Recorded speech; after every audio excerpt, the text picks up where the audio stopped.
नाव सौ रेखा परशुराम तावडे। माझं गाव पुरळ आहे, इथून 14 किलोमीटरवर।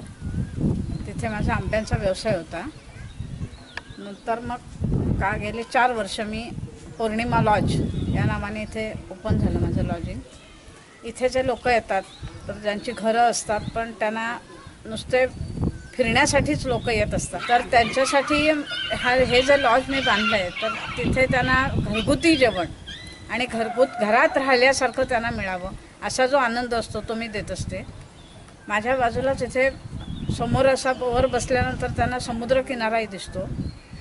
दुसरी गोष्ट चहा नाश्ता जेवण आणि घरातलं वातावरण हे आमच्या खेडीमेळीचं असल्यामुळे माझ्याकडे जे पर्यटक येतात ते माझ्या घरातलेच होऊन जातात।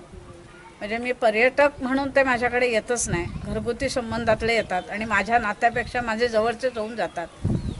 तर ते जरी गेले तरी मला त्यांचे फोन दिवाळीला म्हणा किंवा एरवीसुद्धा फोन येऊन ते येतात आणि परत बोलवावं किंवा असं सांगावं लागत नाही त्यांना, त्यांचे ते येतात आणि त्यांचे ते राहतात। आणि मलाही त्यात आनंद मिळतो की माझ्यामुळे आज मी इथे आल्यामुळे आज हजारांनी माणसं मी जोडली गेले माझ्यामुळे।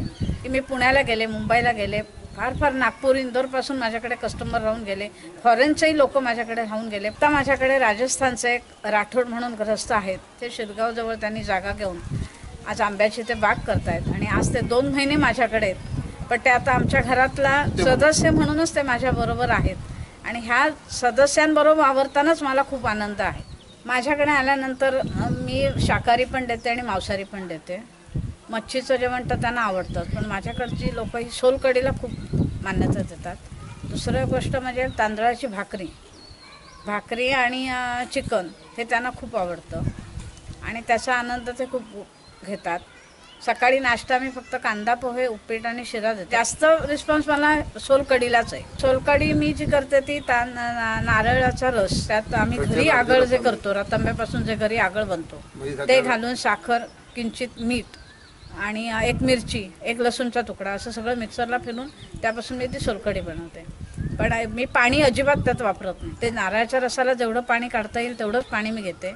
जास्त पातळ नसल्यामुळे त्या सोलकढीला चव पण येते आणि चवीसाठी 1 मिरची आणि 1 लसूणचा तुकडा एवढंच घालते मी परशुराम कृष्णराव तावडे, देवगड तालुक्यामध्ये जागा घेऊन आमच्या मंडळीने त्या देवगड तालुक्यामध्ये त्या जागेचा चांगला उपयोग व्हावा, त्या जागेमधून इमारत बांधून, नुसती इमारत बांधून त्याचे बेनिफिट काही मिळणार नाही, इन्कम सोर्स तिथे गेल्यानंतर पाहिजे म्हणून हे मी हॉटेल रिसॉर्ट बांधण्याचा माझा उद्देश होता आणि त्याप्रमाणे हे बांधलेलं आहे। हे जे रिसॉर्ट बांधताना प्रत्येक आर्किटेक्टचं मी 1 ते 4-5 आर्किटेक्टचं मी प्लॅनिंग घेतलं होतं, पण ते मला सुद्धा ते आवडलेलं नाही आणि माझ्या कल्पनेप्रमाणे हे मी बांधकाम केलेलं आहे आणि ते स्वतः मी बांधकाम केलेलं आहे। स्लायडिंग बिडिंग सगळं A to किरकोळ ज्या गोष्टी आहेत माझ्या अंगामध्ये कला आहे आणि त्या कलेचा उपयोग मी ह्या लॉजिंगला केलेला आहे।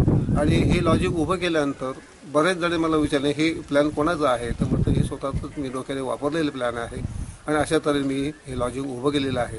लॉजिंग उभं केल्यानंतर पहिला स्टेप होती की ग्राउंड फ्लोर, एक मला वरचा मजला वाढवला नव्हता, पण ग्राउंड फ्लोरला सुद्धा मला रिस्पॉन्स चांगला मिळाला, जागा अपुरी पाडायला लागली म्हणून दुसऱ्या वर्षी हे वरची स्टेप वाढवली आणि वरची आणि खालच्या मिळून आत्ता 14 खोल्या झालेल्या आहेत।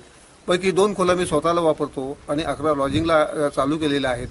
पैकी 2 नॉन AC खोल्या 2 चालू केलेल्या आहेत, आणखी 2 खोल्या AC वाढवायच्या आहेत। लोकांची मागणी फार आहे ACला, तर ती माझी कल्पना आहे की आणखी 2-3 एकूण 5 AC व्हाव्यात आणि त्याप्रमाणे मी करणार आहे। आता हे माझ्याबरोबर आमची मंडळी सौ रेखा परशुराम तावडे हिने मला साथ दिल्यामुळे जेवणाचंही चालू केलेलं आहे। एक जोडपं श्रावण महिन्यामध्ये माझ्याकडे आलं, त्यांचा श्रावण सोमवार असल्यामुळे त्यांचा उपवास होता आणि ती संध्याकाळी 10 वाजता रात्री आली आणि ते म्हणाले आम्ही उपाशी आहोत, आमचा उपवास असल्यामुळे आम्हाला अन्न नाही पाणी नाही, उपाशी मला झोपावं लागेल। आमच्या मंडळीने म्हटलं हे लॉजिंगमध्ये आपल्या राहणार, ते जोडपं म्हातारी माणसं आहेत, ती उपाशी राहता कामा नये, वरण भात का होईना किंवा पिठलं भात का होईना त्यांना तू दे। त्याप्रमाणे आमच्या मंडळीने एक भाजी, वरण भात, पिठलं असं त्यांना जेवण दिल्यामुळे ते फार खुश झाले।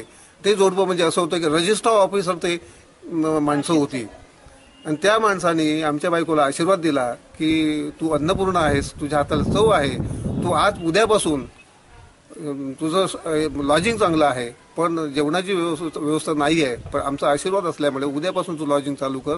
आणि त्यांच्या आशीर्वादात यश आलं. आज व्यवस्थित आमचं लॉजिंग चालतं आहे. परमेश्वर उभा राहिला आमच्या पाठीशी. हे घरचं मी 64 एकर जमीन असून सुद्धा 1632 स्क्वेअर फूट बांगला पुरळला असून सुद्धा हे मी उभं केलं. मी आज 2 गडी तिकडे ठेवलेले आहेत. बागा आहेत, आंब्याच्या बागा आहेत, 650 झाडं आहेत आणि त्या मी कराराला देऊन टाकलेल्या आहेत. आणि इथे आल्यानंतर आमचं व्यवस्थित चाललं आहे. यापुढे परमेश्वराने आम्हाला दीर्घायुष्य देवो आणि आमचे हातपाय चांगले शाबूत आहोत आणि लोकांची सेवा करण्याची आम्हाला उमेद देव, हीच परमेश्वराने आम्ही प्रार्थना करतो.